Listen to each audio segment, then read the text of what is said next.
அப்போ தமிழர் வாழாத நாடு கிடையாது, தமிழர்களும் நாடு கிடையாது.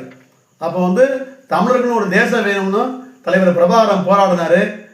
நம்ம வந்து அங்கே வந்து தமிழ்நாட்டுக்கு தமிழர்களோட ஈழத்தில் வந்து ஈழ மண் வந்து தனி தேசமாக வேணும் அப்படின்னு ஈழ தேசம் வேணும்னு போராடினார். அவரையும் 35 வருஷமாக போராடின அவரையும் 35 நாடுகள் சேர்ந்து அழித்து அதை ஒன்றுக்கலாமல் தமிழர்களை நம்ம தொப்புள் கொடி உறவை நம்ம இனம் சார்ந்தவர்களை ஒன்றுக்கலாமல் ஒழிச்சிட்டாங்க. இங்கே இருக்க தமிழர்களை வந்து இந்தியாவோட சேர்த்து வச்சுருக்காங்க. அப்போ இங்கே இந்தியாவோட சேர்த்துருந்தா சரி நமக்கான இப்போ கேரளா, ஆந்திரா, கர்நாடகா அந்தந்த மண்ணின் மைந்தர்கள் அந்த மண்ணினை ஆள்றாங்க, அந்த முதலமைச்சர்கள் வந்து ஆள்றாங்க.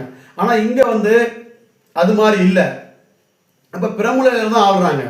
அப்போது இங்கே அரசியல் பேச வந்து சமூக சீர்திருத்தம் சென்றேன், சாதியை ஒழிக்கிறேன் அப்படிங்கிற பேரில் வந்து இந்த கோபால இது பலிஜா நாயுடு என்று சொல்லக்கூடிய ஈவே ராமசாமி நாயக்கர் வந்து அவர் என்ன பண்ணுறாரு, அவர் வந்து இங்கே வந்து தமிழ் மொழியை வந்து தமிழர் வரலாற்றையும் தமிழர் பண்பாடையும் கலாச்சாரத்தையும் அழிச்சு வேலையை நல்லது பண்ணுறாங்கிற பேரில் தமிழை பேசிய தமிழுக்கான அழிவு வேலையை தான் செஞ்சுருக்காரு.